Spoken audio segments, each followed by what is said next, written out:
राधे राधे, हरे कृष्णा। कैसे हो आप सभी लोग? आशा करती हूँ आप सभी परम मंगल में होंगे, स्वस्थ होंगे, अच्छे होंगे। कार्तिक का पावन पवित्र महीना केवल आपके द्वार पर दस्तक दे ही चुका है और कार्तिक का महीना अपनी 5 चीजों के लिए बहुत फेमस होता है। नंबर 1, कार्तिक स्नान के लिए, दीपदान के लिए, तुलसी पूजा के लिए, संपूर्ण ब्रह्मचर्या के लिए, श्री हरि विष्णु की पूजा अर्चना वंदना के लिए और पृथ्वी शयन के लिए। इस तुलसी पूजा के बिना कार्तिक का जो महीना होता है ना, उसकी पूजा अर्चना वंदना भी अधूरी मानी जाती है। कार्तिक में हमको तुलसी की पूजा अर्चना वंदना कैसे करनी है, आज की वीडियो इसी पे आधारित है। देखिए, कार्तिक का महीना भगवान श्री हरि विष्णु को बहुत ज्यादा प्रिय है। वैसे तो भगवान श्री हरि विष्णु ने सारे ही महीने बनाए हैं और सारे ही महीने उनको बहुत ज्यादा प्रिय है, लेकिन कार्तिक के महीने का जो निर्माण किया है वो हमारी श्रीमती राधा रानी ने किया है। इसलिए कार्तिक का महीना श्री हरि विष्णु को बहुत ज्यादा प्रिय है और कार्तिक के महीने में आपको तुलसी पूजा करने से अनंत गुना फलों की प्राप्ति होती है।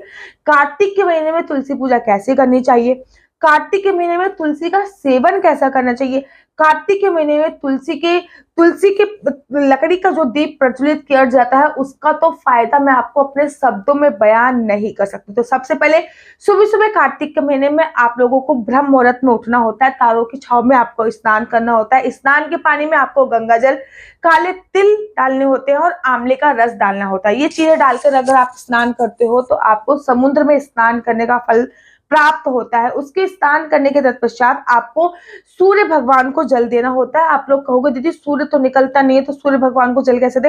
प्राचीन काल से ये विधि चली आ रही है कि जो हमारे ऋषि मुनि होते थे वो गंगा में स्नान करते थे या फिर नदी में स्नान, सरोवर में स्नान करते थे और वहीं से सूर्य भगवान को जल देते थे। सूर्य आपको दिख नहीं रहा है, इसका मतलब ये नहीं है कि सूर्य भगवान निकलते नहीं है। सूर्य भगवान का निकलने का टाइम सबका अलग होता है और सूर्य भगवान बेशक दिखाई नहीं दे रहे लेकिन वो निकले होते हैं। उसके तत्पश्चात आपको अपने बाल गोपाल लड्डू गोपाल को उठाना है और लड्डू गोपाल को उठाने के बाद उनको पंचामृत से स्नान कराना है और उसके बाद पंचामृत से स्नान कराने के बाद लड्डू गोपाल की पूजा अर्चना वंदना करने के बाद हमको तुलसी महारानी के पास आ जाना है और बारी आती है तुलसी महारानी की पूजा अर्चना वंदना की। सबसे पहले तुलसी महारानी को कार्तिक के महीने में एक चुन्नी आपको अवश्य उड़ानी होती है और उसके बाद तुलसी माता को सींचना होता है। तुलसी माता को जब भी आप सूंचते हो तो एक बूंद दूध आप उस पानी में अवश्य डाल लीजिए और एक दाना, आप केवल चीनी का एक दाना डालिए। उसके बाद हल्का सा गंगा जल डाल के आप तुलसी माता को जल चढ़ाइए और जल चढ़ाने के बाद तुलसी के पास एक आसन बिछाइए और उसी आसन पे आप बैठ जाइए। तुलसी का महात्म पढ़िए, तुलसी की कथा पढ़िए। एकादशी, अगर एकादशी का व्रत कर रहे हैं तो एकादशी का महात्म पढ़िए, क्योंकि कार्तिक के महीने में एकादशी भी आती है और कार्तिक की कथाएं पढ़िए। कार्तिक की कथा पढ़ने के बाद आपके गुरु ने जो भी मंत्र दिया है वो वहीं पे बैठकर अपने गुरु के मंत्र की माला का जाप कीजिए। कम से कम 16 और 32 माला का जाप आप कर सकते हैं। और साथ ही के साथ अगर आपके पास कोई भी मंत्र नहीं है तो आप महामंत्र हरे कृष्णा कृष्ण कृष्ण हरे हरे, हरे राम राम राम हरे हरे का जाप कर सकते हैं। या फिर आप चमत्कारी मंत्र ओम नमो भगवते वासुदेवाय का भी जाप कर सकते हैं। ये ओम नमो भगवते वासुदेवाय का जो मंत्र है, ये मैं चमत्कारी मंत्र इसलिए कह रही हूँ क्योंकि इसी मंत्र के प्रताप से प्रहलाद को भगवान की प्राप्ति हुई, ध्रुव को भगवान की प्राप्ति हुई, एक दासी पुत्र ब्रह्मा जी के मानस पुत्र बन के प्रकट हुए और जिनका नाम नारद पड़ा। तो ओम नमो भगवते वासुदेवाय ये एक चमत्कारी मंत्र की श्रेणी में ही रखा जाता है। उसके बाद आपको तुलसी जी की परिक्रमा करनी है। कम से कम आप 4 परिक्रमा कीजिए, ज्यादा से ज्यादा आप जितनी भी चाहें उतनी परिक्रमा तुलसी जी की कर सकते हैं, क्योंकि कार्तिक के महीने में तुलसी की अनंत गुना परिक्रमा हो सकती है। जब आप तुलसी के पास जाएंगे, उनको सींचेंगे, तो वहां पर आप एक तिल के तेल का या फिर घी के तेल का भी दिया प्रज्वलित अवश्य कीजिए, जिसको दीपदान बोलते हैं। उसके तत्पश्चात आपको तुलसी की 4 परिक्रमा कीजिए, लेकिन ज्यादा से ज्यादा आप जितनी भी परिक्रमा कर सकते हैं अनगिनत उतनी परिक्रमा करने की कोशिश कीजिए, लेकिन कम से कम